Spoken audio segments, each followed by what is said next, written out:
С учетом формирующихся геополитических реалий в регионе, о чем сегодня уже было многократно сказано, а именно растущего влияния Каспийского региона на геополитической или, если хотите, геоэкономической карте мира, и все более настойчиво проявляющихся интересов третьих стран на Каспии, в этих условиях очень важным, на мой взгляд, представляется формирование Каспийской региональной стратегии или взятие курса на создание некой матрицы Каспия как единого региона,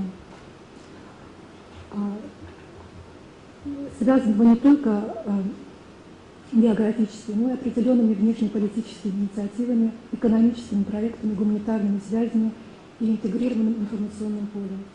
При сбалансированном и комплексном подходе это позволит, вероятно, выстроить в данном регионе систему прагматичных интеграционных связей и наполнить данное пространство определенной связующей ментальностью, регионообразующим мышлением. Конечно, это пока лишь желаемая, но вполне ожидаемая перспектива. Учитывая, что в числе приоритетных задач сегодня такие вопросы, как вопросы безопасности Каспийского региона, вопросы формирования Каспийской региональной стратегии, в частности, конкретно рассматривается вопрос создания организации Каспийского экономического сотрудничества. То есть это целый комплекс фундаментальных вопросов, в решении которых без привлечения экспертно-аналитического сообщества наших стран не представляется эффективным. Новые задачи и постоянно меняющиеся политические реалии, они требуют и трансформации традиционных методов и подходов. И очевидно, что при столь интересной ситуации, которая складывается сегодня в Каспийском регионе, крайне важно представляется создание пространства виртуальных единомышленников, объединения интеллекта. Даже, может быть, речь идет о мобилизации экспертных групп и инициировании так называемой дипломатии мозговых трестов, которая сегодня может стать тем необходимым фоном и вспомогательным ресурсом при ведении важных межгосударственных переговоров. В контексте нашей темы речь идет о выработке конкретных предложений для органов власти, направленных на разрешение комплекса региональных противоречий и усиление позиций прикаспийских стран в геополитическом аспекте. Соответственно, здесь складывается тезис: общее пространство сформируют политики и профессионалы. Теперь, что касается понятия «общее пространство». Это, как известно, один из актуальных современных трендов, который по идее характеризует развитие интеграционных процессов в целом на пространстве СНГ, но вызывает сожаление, что вот в конкретно выраженных точных проектах этот процесс пока не получил должной и ожидаемой реализации. Так и не ясно, насколько госструктуры на практике готовы реально взаимодействовать с лидерами общественного мнения в странах СНГ, насколько вообще готовы адекватно реагировать на те идеи, которые транслируются в наших странах.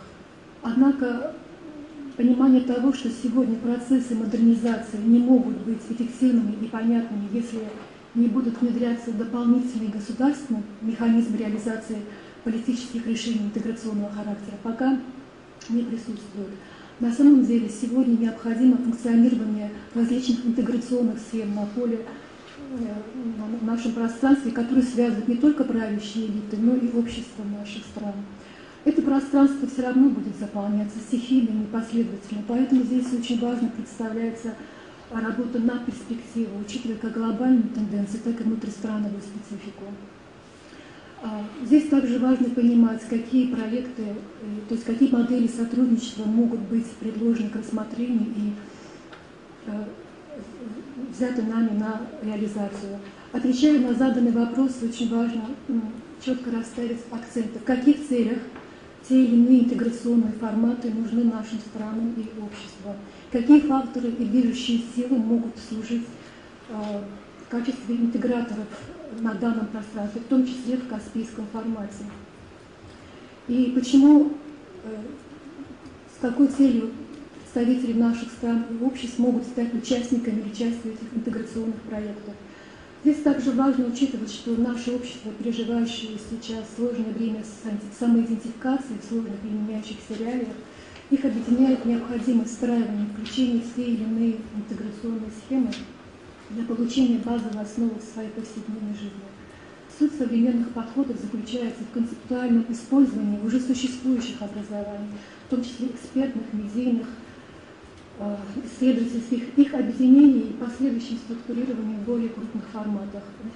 Здесь важно также учитывать, что на перспективу все более будут превалировать интересы Альянса, выходящих за рамки одного государства, но связанных макроидеей и корпоративными интересами.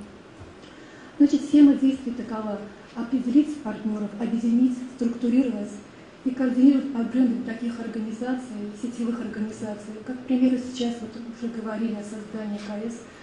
Это может иметь и другой какой-то бренд, примерно Палата общественной деловой интеграции прикаспийских стран, Центр Каспийской интеграции или Каспийский совет по вопросам развития. То есть это каждый из этих вопросов – это тема отдельного разговора. Тот же Институт Каспийского сотрудничества, если его нарастить соответствующим функционалом и несколько добавить инструментарий, может стать той интегрированной площадкой, которая будет аккумулировать на своей основе экспертно-аналитический потенциал сообщества наших стран.